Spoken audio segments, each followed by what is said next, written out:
timnas kita menghadapi Vietnam, kita kalah. Ya, bahkan kalah telak dengan 0-3 di Stadion Pakansari. Menjadi pukulan buat John Herdman sebagai pelatih. Ini kekalahan terbesar John Herdman setelah sebelumnya sempat kalah dari Bulgaria di FIFA Series dengan 1-0, tapi ini adalah kekalahan timnas kita tanpa kita bisa membalas sebiji gol pun. Dan kekalahan itu pun terjadi di Pakansari, di depan publik kita. Kekalahan ini membuat posisi timnas ya ada di ujung tanduk. Kenapa? Dalam saat tertekan seperti ini, kita punya harapan tinggal bagaimana bisa mengatasi pertandingan terakhir tanggal 7 Agustus yang akan datang menghadapi Singapura. Tapi itu bermain di Jalan Besar, ya, Stadion Jalan Besar di Singapura. Singapura punya keuntungan karena bermain di kandang, tapi kita harga mati harus menang kalau ingin lolos. Ya, tapi kalau melihat permainan menghadapi Vietnam, memang kita tidak berdaya. Wajar kalau Vietnam memenangkan laga. Bagaimana mereka begitu disiplin, daerah orang menjaga transisi yang sangat bagus. Itu yang membuat permainan kita tidak berkembang dengan baik. Di belakang kurang begitu oke. Ada kesalahan-kesalahan elementer yang tidak perlu terjadi, dan itu yang membuat gol begitu cepat dibuat oleh Nguyen Van Phi, dan kemudian juga ada dibuat oleh Nguyen Hai Long, ya, 2 gol itu sebelum ada Rafaelson, Nguyen Xuan Zon yang masuk di babak kedua kan. Nah, ini teman-teman, mereka melakukan taktik yang bagus lewat Kim Sang-sik. Bermain seperti kelihatan dengan 3-4-3. Tetapi bagaimana ketika tertekan oleh tim kita, mereka turun, Van Phi akan ke kiri, kemudian dengan Tien Ah akan ke belakang sehingga ada 5 mereka. 3 di depan, Dinh Ba, Hai Long dan Tai Loc.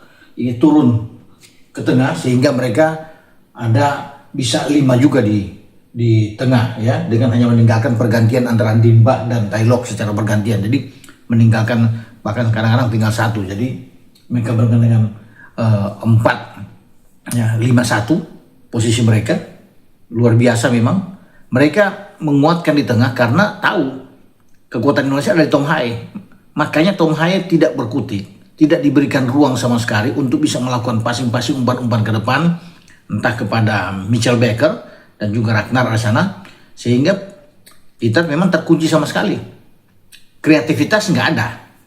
Ya, dan itu kan diakui juga oleh John Herdman di press con, bahwa dia bilang memang secara taktik Kim Sang-sik oke, jadi memberikan selamat tentunya untuk Vietnam yang mengalahkan kita. Dan saya pikir untuk urusan pertandingan kemarin, ya, memang Vietnam luar biasa kalau bisa dilihat. Mereka sudah mempersiapkan tim mereka dengan baik untuk bagaimana mengalahkan timnas kita, ya. Setelah bermain 0-0 dengan Singapura, mereka kan seakan-akan dalam tekanan karena cuma 4 poin. Maka harapan mereka harus bisa bagaimana mengalahkan Indonesia. Mereka menganggap sulit, tetapi harus itu mereka lakukan. Makanya dalam starting 11 seperti ini teman-teman, ada 3 pergantian yang dilakukan karena mereka memperkuat di tengah untuk menghadang Tom Hae, Ivar dan Mark Klok di sana. Maka mereka bermain dengan sangat baik. Ada pergantian itu yang masuk adalah kita bisa Nguyen Tai Loc, itu ini pemain Giovanni Magno, salah satu pemain naturalisasi dari Brasil. Kemudian 2 pemain, Hoang Bui An Vit itu agak ke belakang bermain, dan Nguyen Hai Long yang membuat gol kedua, ya. Pergantian itu yang terjadi sehingga ada kejutan bahwa 2 pemain naturalisasi yang dimainkan melawan Singapura, Henryo, ya, kemudian juga dengan Rafaelson memang mencetak gol ketiga tapi masuk ke babak kedua, itu tidak dimainkan.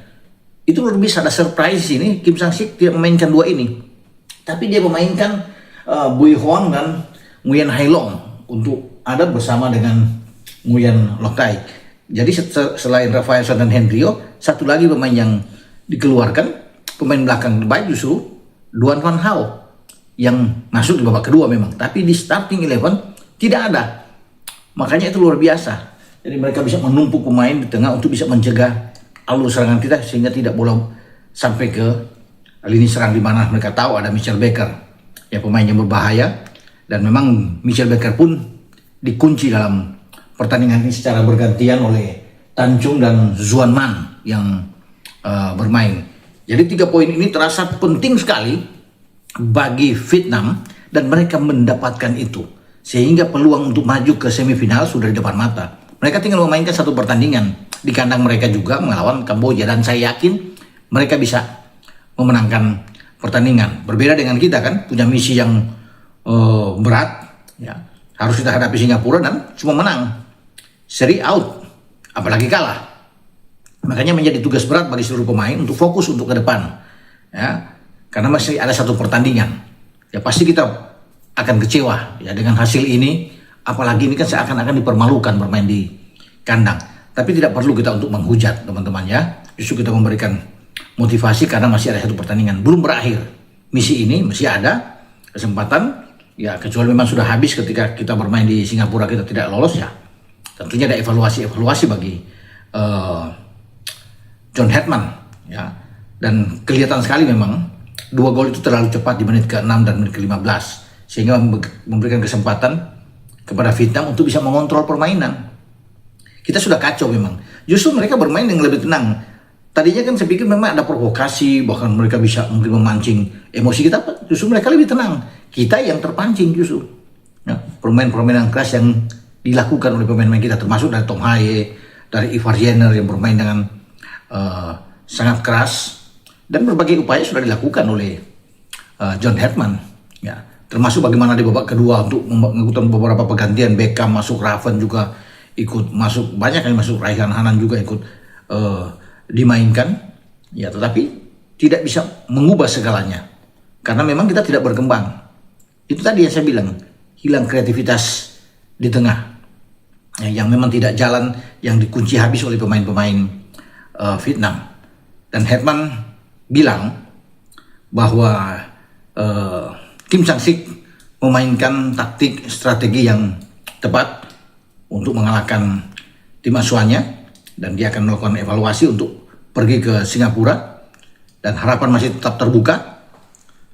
John Hetman mengatakan mereka akan tampil lebih baik lagi setelah mengevaluasi hasil yang mengecewakan ini, dan semoga bisa mendapatkan hasil yang bagus, ya, untuk pertandingan terakhir ini, hidup mati buat Indonesia. Tetapi tidak apa-apa, ya, tetap semangat untuk tim nasional, maju terus, ya. Kesalahan dalam sepak bola ya memang sering terjadi, biasa, tapi jangan lagi terjadi seperti kemarin, ya. Kesalahan-kesalahan yang tidak perlu secara individu yang tidak bisa, harus diminimasi. Hetman juga harus bisa melihat susunan pemain terbaik. Oke, dengan saya Bung Ropan berbicara tentang kekalahan telak yang dialami oleh tim Garuda kita dari Vietnam di pertandingan ketiga